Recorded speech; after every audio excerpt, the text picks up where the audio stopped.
السلام عليكم متابعينا الكرام.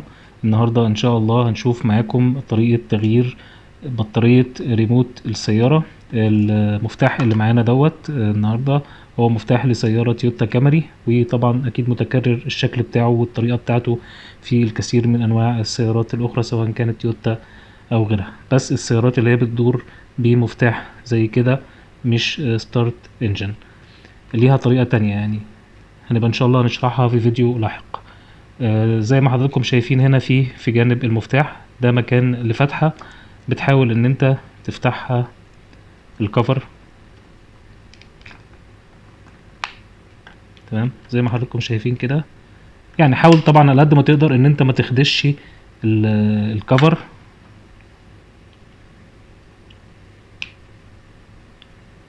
هو تقريبا اتفتح يعني مفيهوش كليبسات كتير. تمام، وده الشكل بتاعه بيكون من جوه.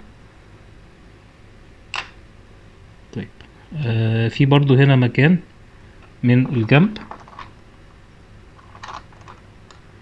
ممكن برضو بأي حاجة رفيعة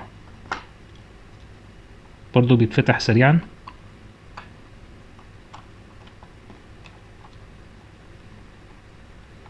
تمام اتفتح معانا.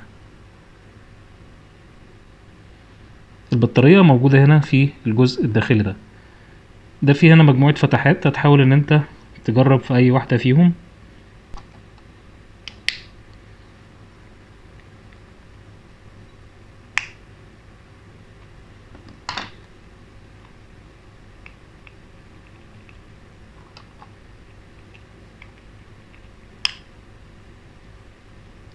تمام اتفتح طبعا، بس يعني حاول تحافظ على الكفر الداخلي ان هو ما يتحركش معاك.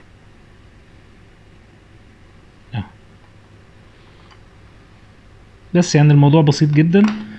طبعا هنا الموجب هو اللي في الواجهة، ده رقم هنا البطارية اللي انت هتفكها وتجيب زيها CR 2016. طبعا النوع يعني زي ما انت حابب او زي ما هيتوفر معاك.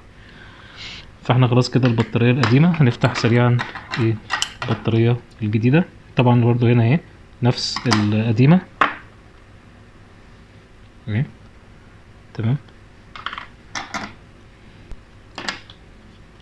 يعني الموضوع ما بياخدش على بعض دقيقة.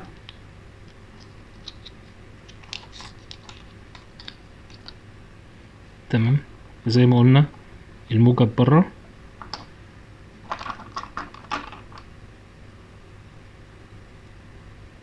كبسة بسيطة خالص كده بطارية ركبت. تمام طيب زي ما فكينا زي ما هنركب، نشوف هنا الشكل اهو كده، الشكل مظبوط. هنقفل اهي برضو بالراحة، ما تحاولش ان انت تتعافى على القطع عشان ما تتكسرش منك. هي سهلة جدا يعني وسريعة، برضو التركيب بتاعها نفس القصة اهي. دي العدلة بتاعتها، هنركبها من الجزء دوت الاول، بعد كده هنقفل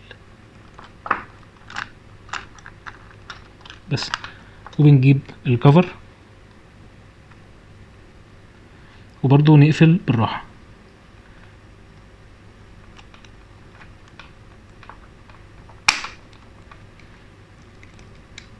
تمام شايفين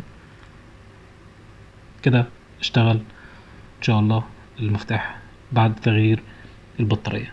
شكرا جزيلا لكم على المتابعة، ونتمنى ان حضراتكم تشوفوا باقي الفيديوهات اللي موجودة في القناة، وتشتركوا في القناة وتفعلوا جرس التنبيهات ليصلكم كل جديد.